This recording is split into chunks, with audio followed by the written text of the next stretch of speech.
Hello, and welcome to the So Emotional podcast. Here on the cast, we discuss everything emotions through the lens of attachment, the nervous system, and internal parts work. We're a little irreverent and like to have fun exploring the emotional issues and dynamics that interest us. So come along and hang out. Let's explore the fascinating lands of emotions. Good evening and welcome to So Emotional podcast. This is number 5, and I am Nicholas Carl, and I'm into somatic experiencing. That's the thing I have the most experience with, emotional stuff. Here with our co-host Angela Wetzel, and she's a trauma-informed relationship coach, and she does specialize in attachment, and we talk about emotional things. And welcome, Angela. Thanks for coming out tonight. Thanks, Nick. Pleasure to be here.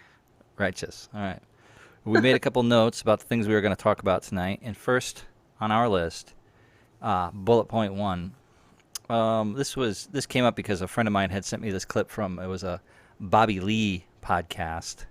And one of the guests was talking about becoming an empath, and there was two paths to becoming an empath. Somebody who's just super emotionally sensitive. I guess that's how I take that. I'm an empathic. And she said that there was people who were just had naturally tinged, and then the people who were like forged in it and through their parents. And my friend had sent me this clip, and she's not, she's not sort of into all the emotional lingo, right? She's not into the lingo. And I said, oh yeah, that's parentification, And I sent her a couple clips about what parentification was. And so, I don't know, what I'd like to talk about is like, okay, you become very sensitive. That's what how as I take it, what empaths are. But Angela, do you think you could outline what is parentification and how does that forge you? How does that make you? What does it turn you into as an adult? I'm remembering part of that conversation now, and I was thinking about the whole empath thing. And back when we were first talking about it, I said I thought there were 3 pathways to become an empath, but now I don't remember. But so empath, I think, and HSP are kind of like crossover, Highly sensitive people. Yeah, a highly sensitive person. Because a highly sensitive person is actually a biological thing. There's a number of mutations that happen with neurohormones and just the roles of like dopamine and serotonin. And also there are more nerve endings. So it actually is a more highly sensitive individual. Physiological condition. Physiologically, yes, like Yeah. biologically more Right. sensitive, more mirror neurons. So that would lend a person to be so much more sensitive to their environment and also really aware of everything that's going on. So that would be one part of it.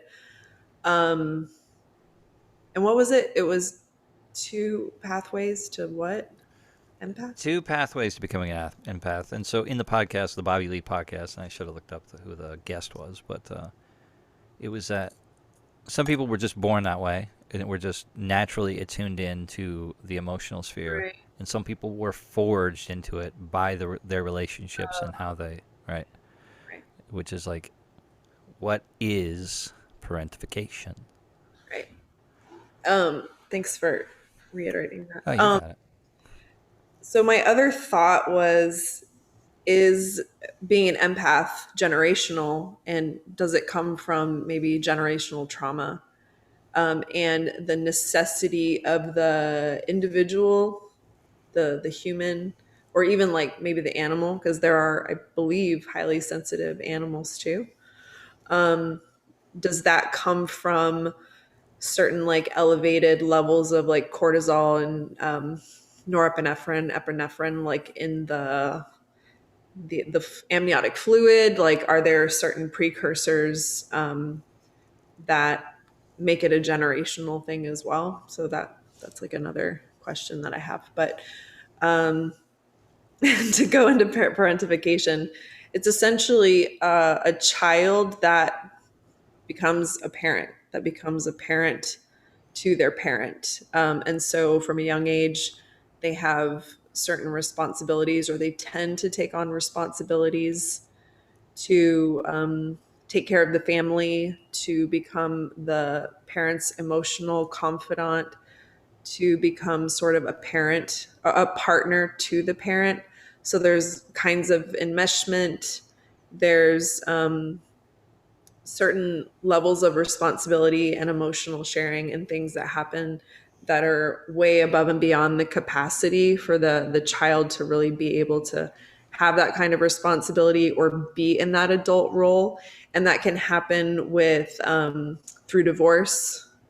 So when there's divorce, and like if the parents aren't doing well, then the child can become like a partner to the parent and emotionally caretake. Or it might be a situation where there's alcohol abuse, or different kind of substance abuse, or even financial issues, where there's a child, or mental health, emotional issues, where the child is not only caretaking the parent, but taking care of other siblings. And so it's becoming a parentification. Right. Okay. So I think about so as a child comes into the world, right? It's like you are so needy and so dependent and so looking to your person, right? Your parent for all of these cues and all of the support essentially constantly, right? And so I think that like the basics of it, and it can start, and I know that comes in a lot of different flavors, but the essence of it is like here I am as a child, and I am looking for the stream of it, like the stream of care to always be coming this way, coming at me. You're going to care for me. You're going to listen to me. You're going to respond to me. You're going to be after me, right? Mm-hmm. But it's when that stream gets turned around, and now we are looking. It's like we're following, we're looking, and I always think about like in my household, it was all about and it was subtle. It wasn't like a gross thing, but it's an eggshell thing. So it just becomes mother becomes the pole that everybody is sort of like circling around. She's not like looking inside of us, following us, chasing us. Looking after us, caring for us. It's just turned around slightly, right? So she is caring for us by like making sure we get fed, making sure the lights are on, the dinner's on the table, But for our emotional beings, it's always the other way around, and it was, I don't know, it feels kind of insidious about how like subtle that was, right? Yeah. I know that like in other situations, you talk about late. I think this probably happens at different ages or whatever, but in parentification, parents can start to have uh, sort of inappropriate emotional relationships with a child, right? As like being a caretaker to them in like a almost a married sense. They become the emotional support system for the absent other partner who's there, right? Yeah. So that there's all sorts of different flavors that it can take, right? Or all sorts of different ways. But I think the essence of it is this like flow of care and concern and connection, and where really it should be, hopefully mostly coming like into the child, and like the child is Right. the center, and then all the care sort of like swirls in and around it, and it's a sort of a switching of that dynamic where then the child is hovering around because the child is so dependent, right? Right. So dependent on that person for the care, for the concern, for the like how they are seen in their eye, that's where it just becomes like essentially a giant like Pandora's box of issues, right? Right. So I need to make sure you're okay so that I'm okay, because I rely on you Right. I to take rely on you. care of me. Right. Like, I rely on you for certain things because I'm a small human and I can't, you know, necessarily reach the phone, or I can't drive somewhere, and I can't, I don't know how to do so many different things. Right. We talk a lot about attachment based dynamics. So parentification is just a dynamic of an attachment system and how it's playing out through time. So like I talk about the perfect world where the child's all the all the love and information is flowing down to the child and being flipped around. Um, so Yeah, definitely an orientation, like I guess a way of forming a kind of attachment, like the dynamics of that attachment. right. So we talked about then how does this, if you were parentified, and so in my household, my parentification style was just like, mom is kind of in her own emotional world, and we hover around that, trying to like get the little bits of love from her, right? So fast forward into real life, into real 3D life, and I'm out there, I'm out here on the plains, trying to get my love, and my attachment style that I developed, I would say, is disorganized. But in the beginning, it's being super like highly sensitive and it's anxious to begin, right? So it's just and it really does model mirror the relationship that I had with my mother, which is just like sort of scared of her emotions. Like, okay, I won't have a personality. I won't be myself, but I'll be whatever you want me to be so that I get some love. And so that happened to be a style that once I became sort of, you know, aware and educated of how these things go, that I saw in myself playing out. So that was one way that I saw in myself, Mm. which is the anxiety that sort of provokes, and how like tuned I will be to my partners, and just like sort of very hypersensitive, and I think that comes as a result of my own personal parentification. And you had Yeah. talked about uh, disorganized, and disorganized is almost a mixture of being. So what I described is being anxious, like really leaning in, not really having any boundaries, really wanting to please the person, as opposed to avoidant, which is like something, like this is too intense or something, and I need to seek safety elsewhere. But you talked about how parentification you think is the underpinning of a disorganized style. Why do you think that is? Well, I think that based on the individual, that there's going to be some kind of anxiety that happens from that situation because when you don't have a regulated adult to help regulate your emotions, so Right. children need that stable, secure, Mm-hmm. like, you're going to be okay kind of thing Right. from an adult. And when they, in the absence of that, there's going to be different strategies that develop. Mm-hmm. And it's not necessarily going to be one thing. And because we're not ever fully like secure, we're not ever fully avoidant, we're not ever fully anxious. It's how much of these different types of things do we exhibit, and it can really kind of go any way depending on what the dynamics are. So in your case, you are talking about a predominant flavor of like anxiousness, which is being super attuned and hyper aware and like really feeling like you need to get love and like, what do I have to do to get the love that I need? Right. Mm-hmm. And then on the other end of that, you might notice that there's some avoidant things too that can come from a parentified thing, and that might be feeling overly responsible for their emotions, Mm-hmm. right? Which then can cause a different type of anxiety. Like, this is too much. I'm Right. feeling overwhelmed. I'm failing at being at helping. I'm not. I'm worthless. I can't do this. Or it's just shutting down because there's no one there to help you make sense of anything. So there's like withdrawing and like pushing away. Emotions become painful because what we see is an adult that's not able to deal with their emotions. And so I think you can get both flavors of that because the thing that you're experiencing, you can model. And then also, it's like how you're acting in response to that behavior, too. So you actually get both sides of the coin. And from my own experience, it was, I actually think that I may have had more of an avoidant flavor come from mine, Yeah.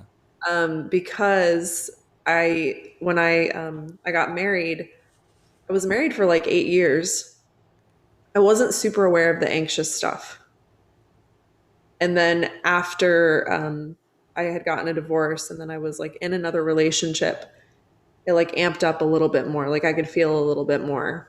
And then it wasn't until like my third major relationship, and it was very Freudian in a lot of ways. So just a lot of things reminded me like of my dad and things like that. So I was just like, oh my gosh, this is so Freudian, like so similar.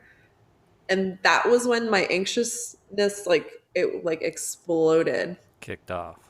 Like it was really wild because it was just suddenly so intense. And of course, like our attachment style can definitely change based on our relationships as well. Sure. So like, but I don't think that I was actually secure in my marriage. Like there was a lot of enmeshment. We were both parentified children for sure. And there were a lot of unconscious codependent patterns that we were playing out.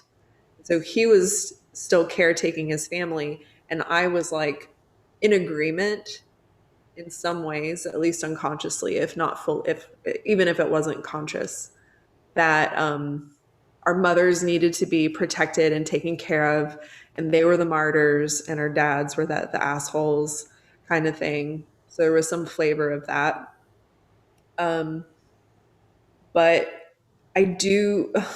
It's kind of a complicated thing to talk about because on top of anxious and avoidant, there can be like another strategy on top of that, which is counter dependent, which is a little tricky. And it's like you can have an initial formation of attachment and attachment style. For example, anxious, let's say anxious attachment, which is just not having a steady, reliable source of attachment.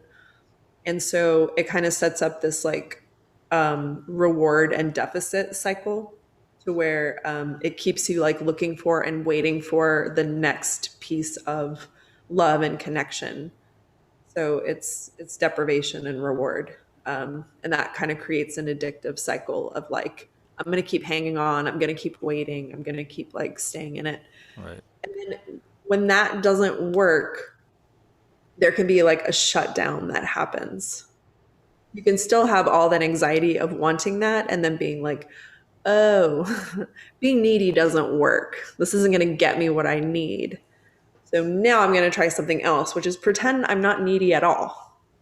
I'm going to be super cool and like not give any fucks. And you will never know. Like, I will die on this hill and pretend that I don't give a shit about you because I don't want you to control me. But also, I don't want to appear to be weak or I don't want to appear to be needy because that neediness will get me rejected. Right. And so, counter dependence can kind of come off as avoidance, but I would almost view it as like a veneer that goes over Right. anxiousness. And so, Right. there's just like a lot of things that happen when we as humans need to adapt to our environment just to get the love and connection that we need. We can definitely twist ourselves into a pretzel unconsciously, and just it's almost just like a tree or roots that like grow up through a sidewalk. Like it's going to find the path of least resistance, whatever that is, Right. and it's going to grow like around the sidewalk. So Right.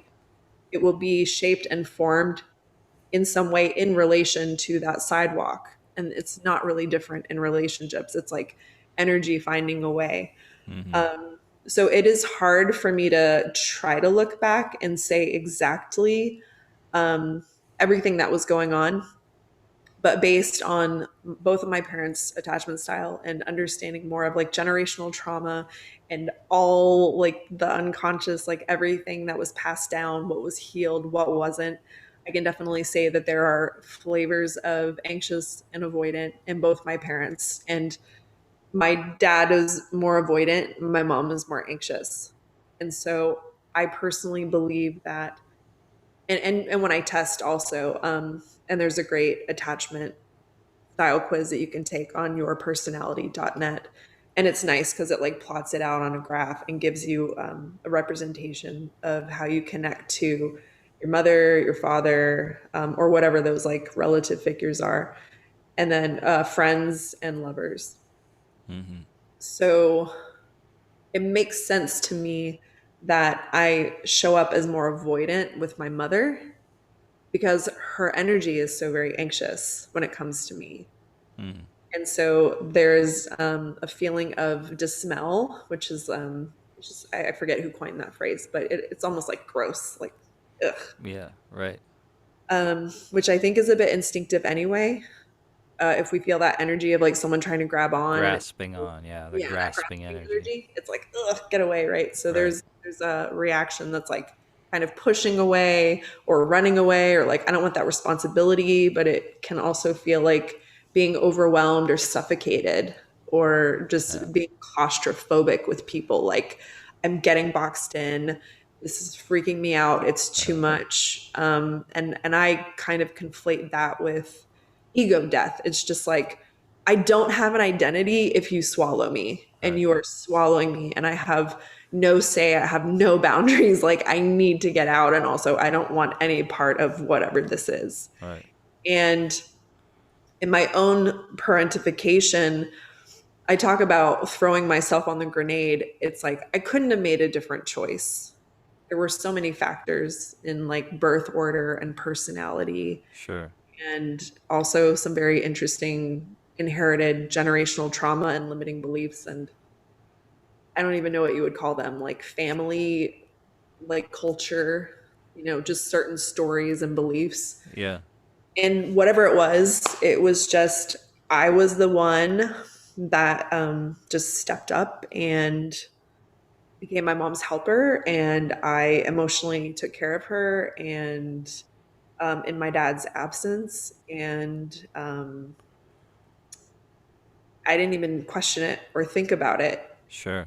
And then looking back later, there were a lot of things that were said to me, like really intimate details about my parents' relationship, about other relationships, all kinds of things that I just had no business knowing about or even understanding or seeing from this young age. And even at the age of 6, I told my mom to get a divorce from my dad. So I was Yeah. already like giving relationship advice. Um, so just for a child to be in a situation like that and already saying, look, I can tell what's healthy and what's not. And I can tell that neither of you are happy. I could sense the desperation and sadness and the hurt in the home. And it's really shaped who I am and also what I'm here to do, which is help people really have a lot of compassion for themselves Yeah. and to remove all triangulation from relationships so that we can actually see and understand each other so that there's no like villains and martyrs. It's like truly seeing beyond all of that like bullshit that there's deeper things going on and if we have an understanding then we can actually see each other and then we have a chance of like healing what's going on but if we don't then it's just like it's like a cold war and it's been decades of and my parents are now divorced but they still hate each other Right. So so that that point in that relationship when your mother puts you into that place, that doesn't happen in a vacuum either. That happens like on a continuum of other things happening. But would you do you think that you know that parentification or that sort of dynamic sort of arising and you being put in that place, like affected affected who you are, affects who you are today, and sort of like puts you in some sort of bind? What like how, do you think it yeah. has a lasting effect? Yeah, for sure. I think it has lasting effects and impacts my relationships. And I've done a lot of healing around it, and discover new things all the time coming up. So, parentification or that kind of like emotional oversharing, like that is also known as emotional incest. Right. And it's kind of like a heavy, like, Yeah. a That lot word of is heavy. right. It's like, oh, incest. And it's because there is a level of intimacy that comes with it. And it's like in the development of like a child where they are emotionally. Um, the skill set isn't there to really understand it. So it is kind of similar, I guess, in some ways where, and not to say it is the same as sexual abuse in any, in, in that way, but But it's a it's violation of a boundary, right? it is a violation of a boundary, but what's interesting is like when you were saying like my mom put me in this place, like it was completely unconscious. You know, it Sure. happens unconsciously. Like there's a void, or she's needing emotional support because she also in some ways like just didn't have that awareness, or didn't have emotional support, and didn't have the skill set to self-regulate and to find other healthy ways to co-regulate, or to find calm connection, Right. healthy relationships. And so it's just like it kind of makes sense with the times, just how that can happen. Sure. And um and so it's I don't really I don't blame her, although like I do have emotional I have feelings about it. You Yeah. know, there are parts of me that still feel angry Yeah. and put upon and used, and things like that. And of Right. course I would have rather have been a child and enjoyed my childhood more. um but it, that really didn't happen. And so now it's like um doing the work means that I don't continue to put those parts in the same place that I was then, without emotional support and feeling overwhelmed in that they have to take responsibility for everything. So um, it's important to me to really attune to those parts and to give them the support that they need through my own therapy, getting coaching as well, and taking the time to like sit with myself and actually feel these deeper things, so that I'm able to catch these parts up to speed and integrate and Right. Yeah. I don't know if I fully answered your question, but I've seen it just show up in some of my relationships, and around like avoidance of intimacy, and and it wasn't always conscious. So Sure. Yeah. I was like kind of starting to see that, and be like, oh, there's definitely some avoidant aspects that show up in relationship, and anxious aspects, and I've seen both. Yeah. And then So, there's I was just gonna talk about like disorganized and fearful avoidant, because those things come up a lot, and there's different definitions around, but disorganized is like anxious and avoidant. And most of the time, fearful avoidant gets grouped in with disorganized, or it's also called disorganized. But I like this definition, and I like to make the distinction that fearful avoidant is the disorganized, is anxious and avoidant, with the addition of feeling afraid that you might be attacked or harmed in relationship, like physically, right. or yeah. So I was asking you like about how like it impacted your life, and you kind of described some of the ways that you show up for yourself now, and the excavation that you do, and the ways that you try to attend to your own emotions, right? Mhm. So it made me think about, I was telling my story about being anxious in relationship. So I think if you don't go exploring, right, then you are sort of strapped to this wheel of that you will act a certain way and you will follow a certain pattern. And for the longest time, I was just like, well, this is just the way I am, right? But it's like, it's like at the sixth or seventh or eighth or ninth time that it's like it plays out the exact same way. You do begin to scratch your head and think like, okay, what the fuck is going on here? It's like the only common thread in any of these relationships is moi. It's me, right? Mhm. And so, I talked about being anxious going in, but the next part of that, because it changes, right, was a feeling like I was going to be smothered, that I was going to be lost in something, which activated like a get Yeah. the fuck away from me kind of a thing, Yeah. and very much like below, like I don't know why, but I'm leaving, right? Because like this does not feel cool anymore. Like deep down in my bones, like even if I wanted to stay, I couldn't stay because I'm freaked the fuck out, right? Mhm. And that it did take a lot of like exploring, and it took like like I've said in the past, for me to do some somatic experiencing, working with a therapist, like discovering my own emotional being, which I had was divorced from, right? And then starting to tell the story in reverse. And it's so funny because when I started to tell my own story in reverse, there's like so many things that are like, oh, no fucking wonder why I did that. Like Jesus Christ, like that seemed real crazy balls to me at the time, Mhm. makes total sense now. And so to begin to like tell this other tale, and we talked about this before, like the the emotional dimension, right? It is it blows my mind because I think it's like stepping into a whole new world. Like this is not 3D world, this is 4D world, and the fourth or we'll call it 5D because fourth is time, and the fifth is maybe emotional. What was the emotional story, and what's your emotional heritage? What's your emotional upbringing? What were the things that happened to you as a child that like imprinted upon you? Like you hold those things in your heart, how you believe and you see the world and you see yourself in the world, and then you move forward in relationship, right? Because that's where we get our love from, is in relationship, and then how that plays out.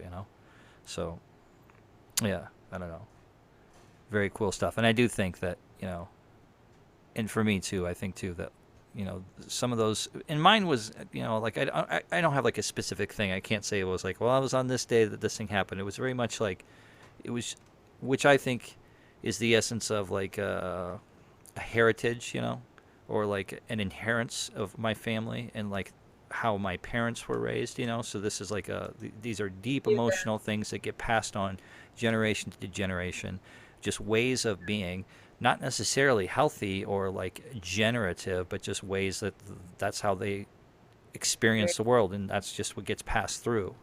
And when you're not super conscious of the deep emotional dynamics that you live in and that you exist in and that you share with the people around you, then they will just be unconscious and they'll just flow on down through time, and then you'll give it to your children, and on through the future, right?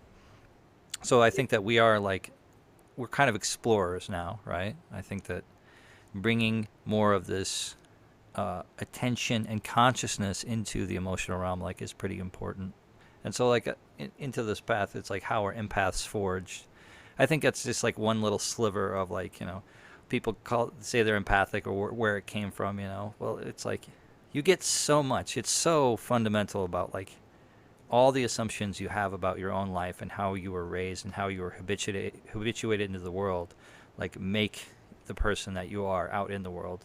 And when you Mhm. start to actually dig in deeply to your own unthought or like unenlightened assumptions, that's when you start to have to tell these stories, right? You have to start to like be like, oh, why did I do that? And it's like, oh, well, because that whole dynamic was happening. And it's like it becomes a whole tale, right? Yeah.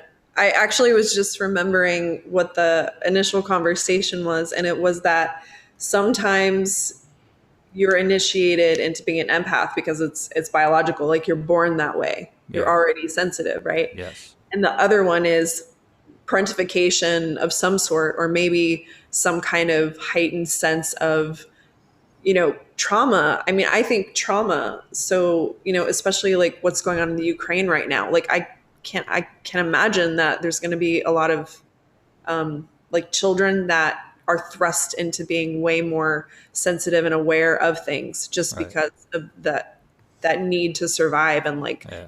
navigate everything that's going on, which I was is having a good life until all our lives were threatened. right.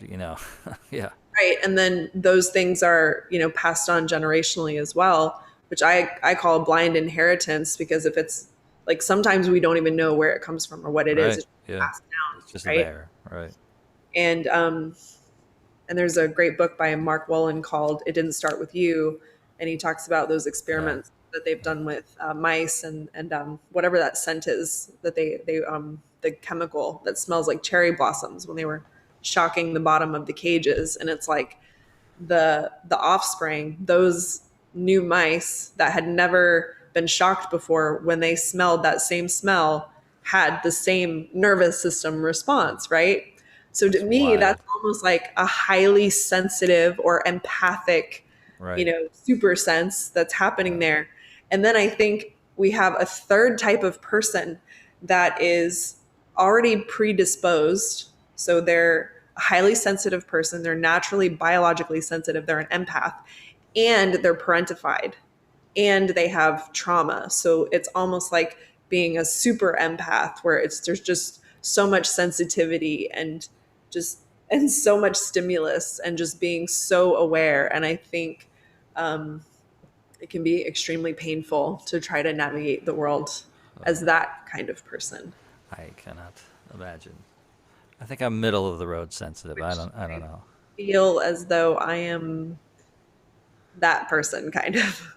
Oh, I will say, yeah, wow. naturally sensitive. I'm definitely an HSP, and um, the chaos that I experienced in my home, as well as parentification, um, I had a long time of like having to learn and discover what to do with all my emotions that I was having, because I didn't have any support or proper modeling or skill sets around even knowing what emotions were, like how to interact with them, period.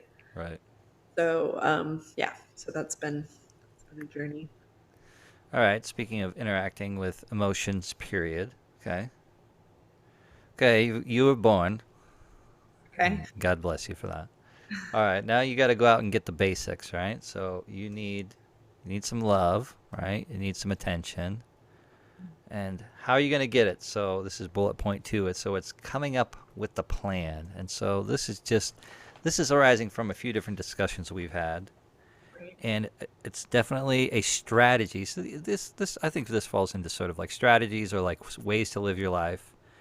And like this is one definitely that over and over like I've come to. It's it's like I go out, try to do my thing, beep boop, de beep boop, and then it's like, well shit, that didn't fucking work, you know? It's like here I am back at square one, total fucking failure. Like my needs buckets are all empty, and I got to get these motherfuckers filled. What do I do? Well, I'll make a big plan, right? I mean, what can he do? It sort of it strikes me as like I wasn't given a lot of information about exactly what to do, so it's just like, yeah, you know, it's like I don't know, you bullet pointed out, you know, that's what we did here. We came up with a plan what we were gonna do in the future, right? So Yeah. he like, and I do, I guess that I do, and I think that you know, it's like, what do I want to do? It's like I want to have, you know, like big muscles, drive a Lamborghini, and have $1 billion or whatever, you know. I mean, that's it, right? You know. Yeah. Right. So you put the carrot out there, out in front of you, and it's like, okay, well, I got to wake up in the morning, got to, you know, eat a proper meal and do 1,000 push-ups, you know, and then like, like strive really, really hard to get to the thing out there. And I'm gonna suffer in the meantime. Is what I'm gonna have to do. Like I'm gonna just have to suffer, even though all my needs buckets are empties. And like I don't really have anything to draw from. Well, I'm gonna have to like double down on that and like probably just suffer more until like I'm worthy enough to get my carrot, and then I can stand up in front of the world and be like, "Hey, motherfuckers, carrot, love me," you know. And we climbed the Sugar Mountain, right? You've been watching some of that stuff, right? Yeah. So it's interesting when we don't really have a relationship with ourselves and our emotions. So like Heart Math Institute talks about this, where our hearts have a unique electromagnetic frequency, and Okay. that frequency is encoded with our emotions. And it's like always these waves always going out. And so that's partially how attraction works, or what feels familiar is there's like emotional resonance, Mm-hmm. right? But when all of that is unconscious, it's like we have no idea what we're sending out. Mm. And we don't really have an idea of what we want, and we're not really heart led. We're Right. like trying to figure things out up here, like in our Head mind. lead. Head led, yeah. So Head it full of lead. And so that just means like we make the lists of what we think will make us happy. Oh, okay, like Lamborghini, chick with big boobs, you Check. know, like mansion, like check, check, check, equals happiness. Or Right. like makes me think of South Park, like that little plan, like the underwear gnomes. It's like like underwear something equals like question mark, or it's like plus question mark equals profit. Right. So they just they decided they were gonna get money from somehow stealing underwear. Um, and but I was listening recently. I came across Azria and Ben Becker. Aubrey Marcus had interviewed them in another podcast. And then in some interesting synchronicity, um, I wound up on their Instagram page and they have a few videos or 4 videos in a series where it's like becoming, kind of like becoming yourself or like self actualizing. And so I was like, oh, this is interesting. And I had seen some like videos of them and I really like what they talk about. And it was just exactly this thing that I was sort of experiencing that I think it's so seductive to get caught in that trap of what I think is going to make me happy. And they describe it as Sugar Mountain. And so I had this experience of being lost, like way back, way back in the day. I was like, I told my dad, like, I want to be an actor. And he was like, get a real job. And so I was like, oh, okay. Well, if I have to get a real job, if this is how it works, then I'm going to study international business. And I did end up, I joined the military. I was a Korean linguist.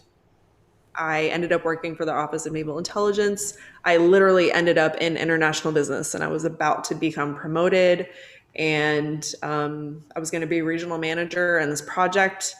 And I was like, I have already climbed to the top of this like ladder. And I was like, I don't want any of it. I was like, this is not the kind of life I imagined. And then my marriage was falling apart. There's all this stuff happening. And I had like the $500,000 home. I had nice cars. Like I went on vacations. I had all the things. I had a fucking cake stand. I had a cake stand. Like, what the fuck do I need with a cake stand? But I had a cake stand, and I'm like, I'm not a cake stand person. Like, I For really all your don't beautiful cakes. like. I don't really bake that often, and I like brownies, but I'm not much of a cake person. And I was just looking back. I was like Betty Crock of shit. Like, just not like I was living some kind of weird like prescribed life, like Martha Stewart and some like 1950s housewife.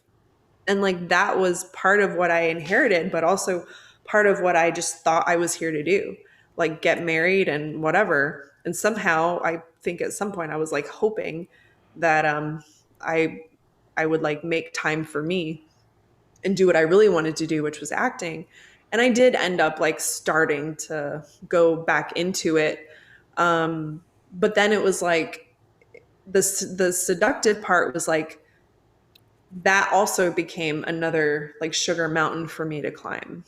And and so it was like if I reach the top in that industry, like if I get some recognition there or if I make money there, then I'll be happy. So it just became all of these like means goals instead of like the real end goal, which was actually just emotions. It was like the emotions that I long to feel on a regular basis. Like what I want to experience in this life has more to do with an emotional landscape than it does um With your like Lamborghinis. like a physical landscape because I could literally sit in a Lamborghini and if I'm not connected to my emotions like I'll feel empty, Right. or I could be surrounded by a bunch of like surfacey people and I appreciate like music and deep conversations and I could be utterly alone surrounded by people. And Mm-hmm. so it's so much more about like our emotions and those qualities that we want to experience rather than having these ideas up in our head, which actually again, like we can do this in relationship too, is following strategy, which actually removes us from intimacy because it removes us from our heart. Right.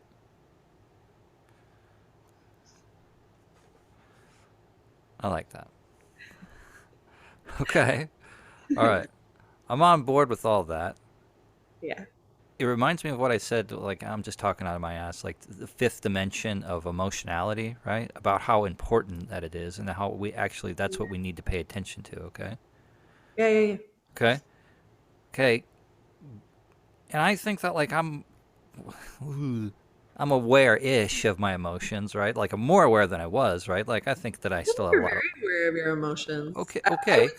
More than the average bear. Great, great, great. I'm still making plans. Like I think that Yeah. I feel like that when I'm struggling, it's like okay, well I gotta when I struggle, that's like my go-to. It's like well I gotta get in my head and I gotta crack this fucking nut, you know? Right. But I think that we can't escape plans either. Like we Yeah, you can't can't. escape that because we're still okay. Let's say emotions are like 5D. Let's just say I really don't know where they exist on the thing. But They're, they're five. It's been they told me. yeah, okay. Okay. But like the 3D reality, like, this, right? So there Yeah. has to let's say emotions are like the feminine energy, so formless energy like chaos and movement and Okay. like the juice, right? The juice, and Juice that's and what I care. That's what blast, I actually care about. Is the juice. right, is the juice. But we also have these bodies, so we're in 3D, we're like living, like Oh God. there are illusory things because the 3D is always changing. Like nothing really stays the same. And if we were to be aware of every single little thing that was changing all the time, like we would lose our minds. Like, I have this Sure. really Sure. beautiful flower bouquet here. And if I were aware of all of the tiny decomposition, like of each little flower and leaf, like I think I would lose my mind, like the Yeah. water's changing, like I'm consuming things, there's trash, there's dust, I'm like hair falls out, you know what I mean? Like all these Right. things. Yeah.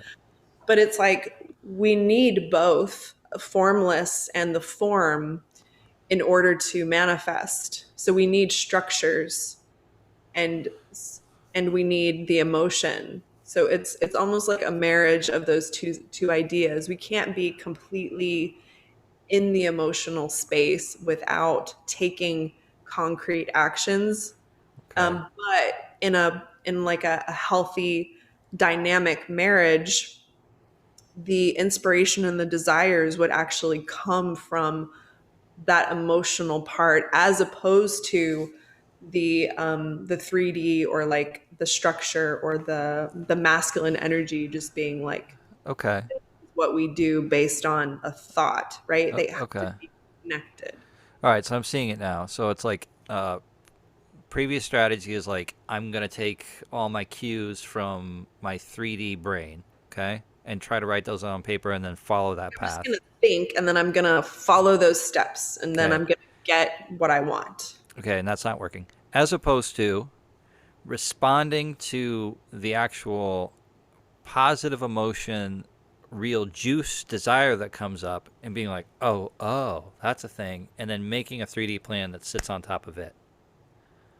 That I guess collaborates with it, Okay. But 'Cause, but as a cue of like which way direction to go. Okay. yeah, as like more of the guiding light would be like the emotional sense, but then I mean there's other things that like come into that in a Okay. healthy relationship. So there's like So conversation, it's yeah, so concern. it's not a carrot and a stick, right? Or sugar mountain where you're trying to get to the top of the mountain. So it's like I don't know. It does feel like the cue is from inside somewhere, right? Or I don't know. So I would say like desire, and that desire is emotional. Mm-hmm. And then it's staying tuned to that emotional frequency. And then there's inspiration based on that. So things to do come up. Like you can kind of like you can be inspired to make a list. Like I'm inspired to go like to Paris, Okay. right? And then I can literally like make a practical list of everything. But if I never check in and ask myself what I really want to do, like what would feel really fulfilling, then I might just follow this list by rote and not actually experience Paris. Right. I guess I'm trying to like There's something slippery, right? There's something slippery. I think it's a little hard to like quantify or qualify. But I guess something that feels important to like talk about and like understand is I think what can happen with goals. is that we can tie up our worthiness, like our sense of worth in the goals. And if we don't achieve those, then it's like our sense of self and worthiness like all goes down the toilet Yeah. with the fact that we aren't a success.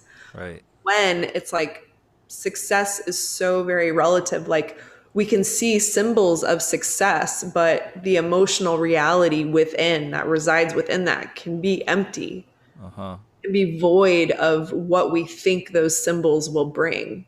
Right. So it's like a cautionary tale of like everything isn't really what it seems. And if we're going to rely on a steady compass of something that will actually lead us in the right direction, it has to begin with inner inspiration as Okay. opposed to intellectual drives. Right. Yeah. Is that, am I, have I said that? No, that's good. That's good. It's just that, like my I guess my brain is so just used to, and I think it's especially when it's in a type of like collapse or like a crisis of some kind, where it's like, oh my god, but maybe it's not. Maybe maybe that's the time to really be checking in and feeling very deeply like what it is, like what are my deep desires, right? What do I need to connect with? Mhm. I think it feels like I feel like the direction that I want to go, because there's a feeling that's also connected with this idea of the stick or the sugar mountain, and how that works, because just I've done it so many times, and it's so impotent in my own life, right? Like it's so ineffectual, that like like I've described myself as like Charlie Brown and Lucy in the football thing like way too many times. It's like my own almost inside my being. I like have this like trigger. It's like, are you gonna make a fucking plan? Yeah, go for it, asshole. It's like, yeah, we'll show you again that that's not how it works. So Right. I think that I am like understanding deeply the importance of connecting with my own desires, but also um, you know, so I think about my needs buckets that are all empty and like crying for fulfillment. And so that they're all there, like screaming in my ears, "Hey, we need some attention, They're Italian. hey." Yes, I'm a strong Italian boy. Um, but I don't know. I lose a little bit of like the practicality, of like 101 shit. It's like, okay, fine. No more big plans. Like no more pie in the fucking sky. No more Lamborghinis. No more carrots. Right. Okay, now what do I do? So like this is the thing. So yeah, actually this is like a huge topic. It's a lot to unpack. But it's like there's not necessarily anything wrong with the Lamborghini per se, you know? Okay. Like because we can have a vision of Yeah. what we think we want, right? Like but the way to necessarily get to that vision or even that vision does not guarantee us that emotional outcome. Sure. So it's using that vision, kind of extrapolating or taking the emotional essence from that. Uh huh. So I picture Lamborghini, and what I'm really wanting to create is like freedom and like a sense of power and Yeah. Yeah. Yeah. feeling like maybe important or like just like I feel sexy like in this Lamborghini. Yes. Yeah. So those feelings. So it's like, okay, that's the real like meat and bones of it is actually those feelings, right? And then it's like you can specifically hone into that and like let's say you actually do go get a Lamborghini, like you might feel all those feelings, you might feel them briefly, but if it's something that has come like as a marriage of really staying connected to your feelings and inspiration and intuition that whole time, Yeah. like the feelings don't necessarily come from getting that thing. The feelings have always existed in you then and along the way and after you get it, and they continue. Mm. Hmm. And another point to this is like on the opposite side, we could say, I'm throwing away the vision, like no goals. I'm just going to like follow my heart. And like that's cool too. I mean, but I think it's almost like on the opposite end of the spectrum. So instead of like fully being intellectualized and completely separate from your emotions, just trying to like make a list, like it's just a list of like, I will get the house, I will have the white picket fence, I will have a dog and get married and have precisely 2 children. And this is, the idea of success. On the other side of it, if it's like I'm just going to be in my emotions and just follow every inspiration and whatever, it's like, is that really sustainable either? It's like it actually, those if and this conversation actually came up today earlier because I have a tendency to get really excited by inspiration and try to like do all the things, and I can't because I'm not like omniscient, omnipresent, omnipotent. Like I cannot physically do all the things, and so it's like kind of learning to tether um, that inspiration and kind of ground it in what reality is as you move forward to creating and like manifesting something greater. Hmm. So I definitely think it's a marriage of like that 3D, 5D, emotional plus Yeah. the physical, the structure, taking action steps. So it's taking action on the inspiration and intuition. So if you're following your heart and you're literally taking the steps, then it's like that masculine energy part of you can do some planning and can pack rations and Right. have ideas, and then that emotional feedback that you have along the way, um it that's how you get to like really where you want to go, that matters, that's important to you. So When you were describing that, I kept thinking about Lamborghinis. First off, I want to say I'm using the word Lamborghini just because it's like it feels like it's just like a totem of like the yeah, flashy thing that you want to get. yeah. I have an actual car. It's a '63 Lincoln Continental convertible. Okay, and I've visualized this a few times. Right, so it's a very classy, very long, very floaty convertible from the '60s. It's beautiful. Right. I think I've seen one. But as we just sat here and talked about this, I realized something, and it was this. It wasn't. It's not about. And this is like okay. This is like maybe this is dumb. Okay, but this I'm just having a thing. I'm just gonna tell it. Yeah, share your thing. It's not about the car, right? I will never be the car. The car is not the thing. It's always me that I wanted to be there. It's always the person, like in the dream, Yeah. right? Yes. And it's like, okay, well that I just took a step. It was like it was a small step, but it was like a step in. And it's like, okay, the me, right? And I think about what that essence is and what that flavor is and what that energy is because I'm experiencing that right now. There's a me here.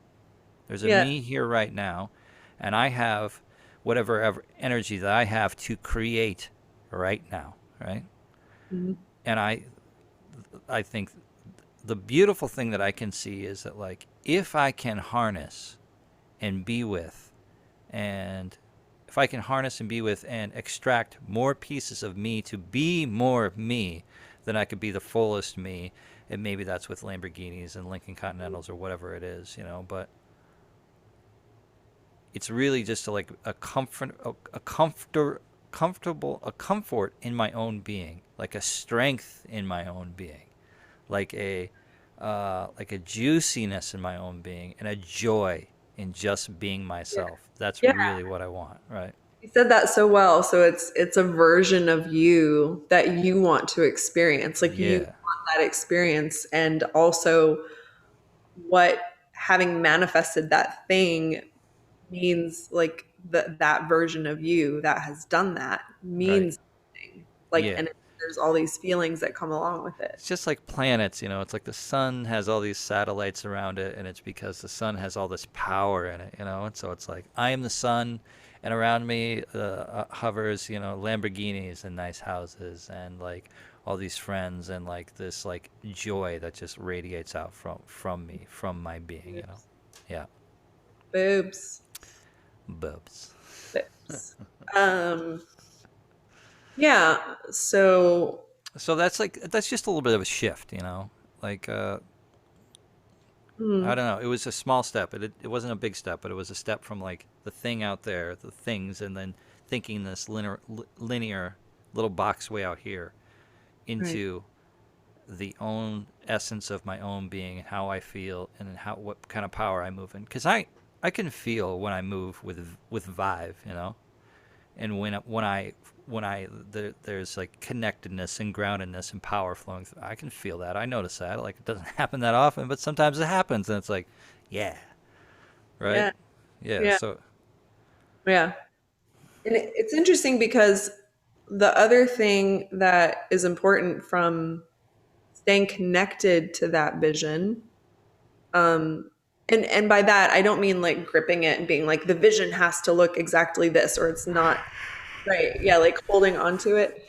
It's like letting the emotions be the guide first, that like you're on the right path, and then like and like I believe in specific manifestation. I really do. I think it takes mastery in order to be really specific, but also there's something that is even more important than that Azria and Ben talk about in their videos. And it was so beautiful and it was so impactful that I made a little note about what she had said because I thought please it was, share. hopefully I can find it really fast. She said, "You are more than everything I didn't know I wanted. You are the dream I didn't have the imagination to dream."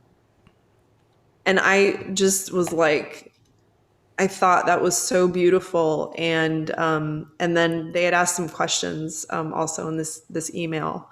And one of the questions was like, beyond your own preferences of what you're wanting to create, like what does love want?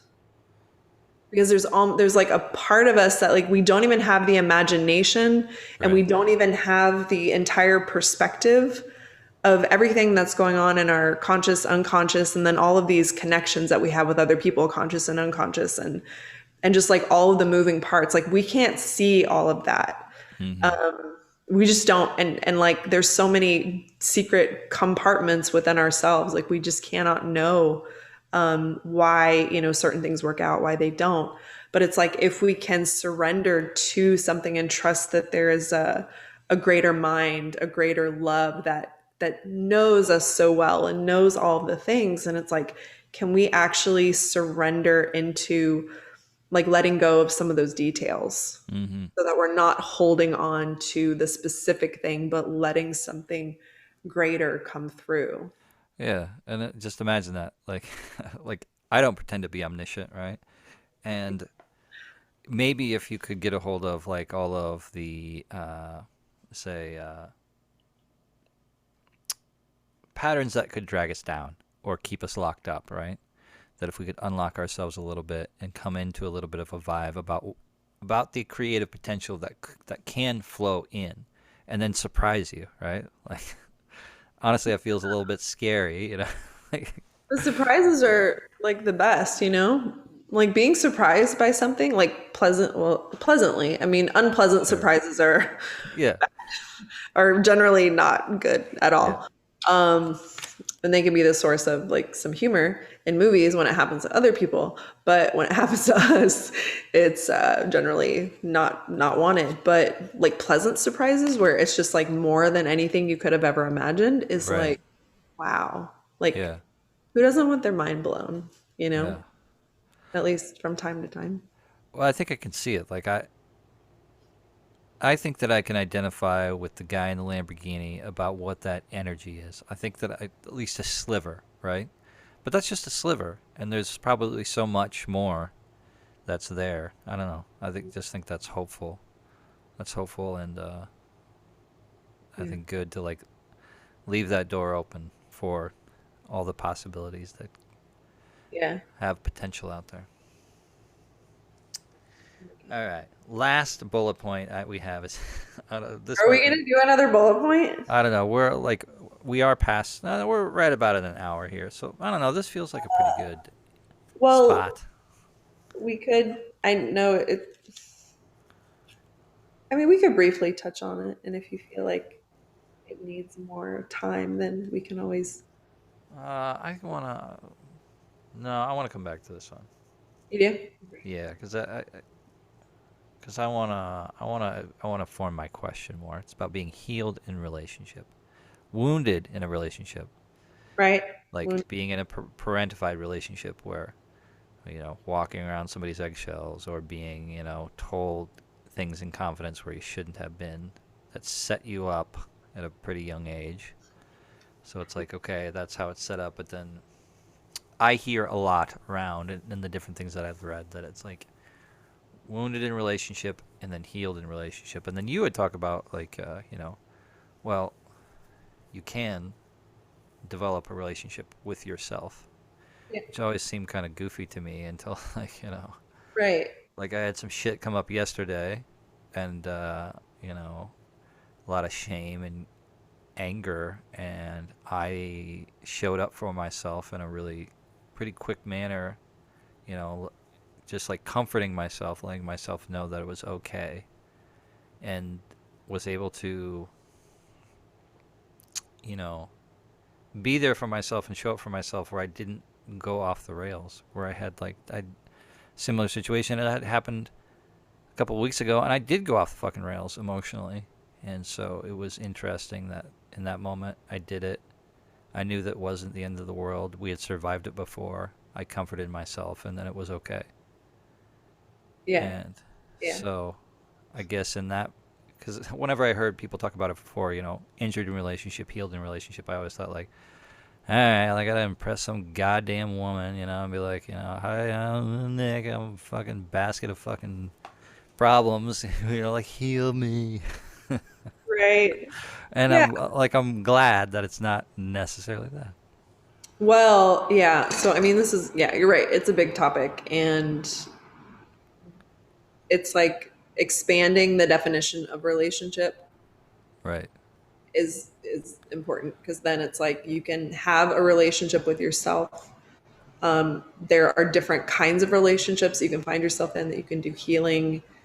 So, I mean, we can talk about this and more anxious attachment stuff because that seems to be hitting Yeah. a All right, switch. I can dig it.